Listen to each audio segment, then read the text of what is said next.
الله أكبر. بسم الله الرحمن الرحيم. الحمد لله الذي خلق الإنسان وفطره على صبغة الإيمان، وحثه على اقتناء الفضائل وحذره عن ارتكاب الرذائل. القائل في محكم تنزيله: أتاتون الذكران من العالمين وتذرون ما خلق لكم ربكم من أزواجكم بل أنتم قوم عادون. ولوطا إذ قال لقومه أتاتون الفاحشة وأنتم تبصرون أئنكم لتاتون الرجال شهوة من دون النساء بل أنتم قوم تجهلون. وصلوات الله وسلاماته على الفاتح الخاتم القائل في جوامع كلمه: من رأى منكم منكرا فليغيره بيده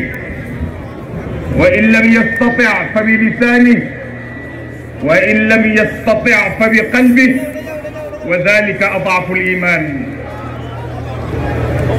صل اللهم عليه وعلى آله وأصحابه وخلفائه ومن سار واستنار بنهجه إلى يوم الدين. حضرات السادة والسيدات، أعضاء الجمعية معا لحماية الأخلاق النبيلة، أيدكم الله بروح منه. إننا لنعرب لكم عن تضامننا البالغ وتأييدنا المطلق بقلوبنا وقوالبنا المنبعث من أعماق مشاعرنا لهذه المظاهرة الدينية المنظمة هنا في ساحة الأمة بكولوبان، والتي تهدف إلى رفع طلب ملح إلى الدولة السنغالية وإلى سلطاتها لوقف كل البرامج التي تحت كل ما هو شذوذ جنسي كاللواط والسحاق وما شاكلهما. ونرى أن مثل هذه المبادرة تعتبر في منظورنا الشخصي بداية لنضال مرير يدعو ويحتاج منا جميعا معشر المسلمين وضع خطط ومبادرات أخرى تكمن جميعها في بذل مزيد من لم الشمل وتوحيد الكلمة وتسوية الصفوف. يقول الحق سبحانه: وأعدوا لهم ما استطعتم من قوة ومن رباط الخيل. وأعدوا لهم ما استطعتم من قوة، ونرى أن قوتنا نحن تكمن في وحدتنا. هذا ولما شعرنا بتعذر حضورنا الشخصي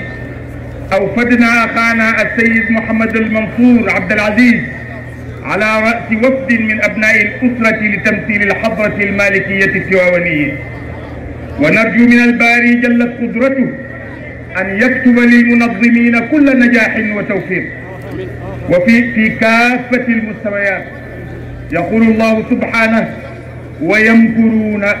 ويمكر الله والله خير الماكرين. صدق الله العظيم. وفي الختام فالله نسأل أن يشتت شمل هذا القوم ويفرق كلمتهم ويمزق جموعهم ويكسر شوكتهم ويجعلهم مغلوبين لا غالبين بحق قوله تعالى: لأغلبن أنا ورسلي إن الله قوي عزيز.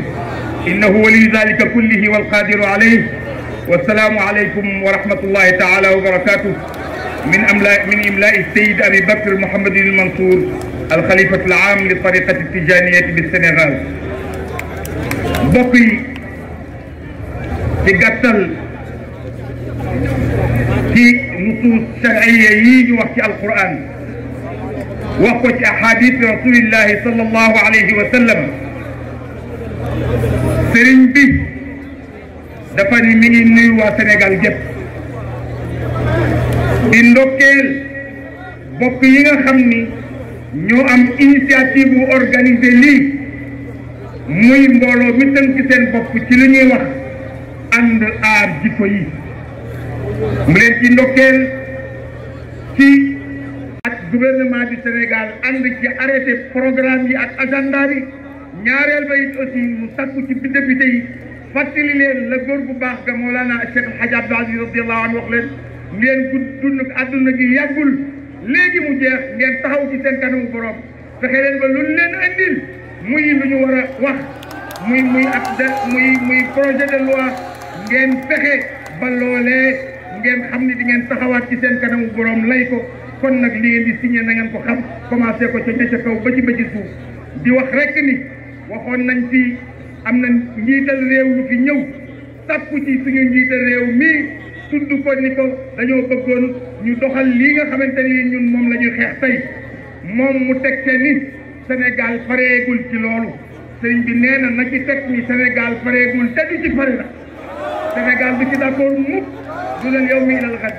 wa hada billahi tawfiq wa salaamu aleykum wa rahmatullahi taala wa barakatuh naaj yi yal na leen ko yàlla kerale ca duudu suufu saaraj bu leen yëg seen naaj yi qul naaru jahannama ashaddu harran law kaanu yafqahuun wa salaamu aleykum wa rahmatullahi taala wa barakatuh jërëjëf Serigne Youssoufa Diop moo doon joxe kàddu yi nga xam ne moo bàyyeekoo ci Serigne Mansour Sy moom Serigne Abdou Aziz Dabakh teewal fi xalif général de Tidiane Serigne Babacar Sy Mansour ñu jox kàddu gi Oustaz Makhtar mu wax ñu beneen kilifa diine yi nga xam ne teew nañ fi keneen kuy wax ci geneen njaboot ci mbooloo yooyu Serigne bi nee na naaj bi ni mu tàngee yàlla nañu ko suñu borom wuutale ker ëllëg yowmal xiyaam fa ker jafe nee na it président ne woon na réew mi pareeguñ pour ngóor jigéen am fi nee na sëñ Babacar Sy Mansour nee na ñu tekki ne duñ ci pare ba mukk kon duñ ci pare ba mukk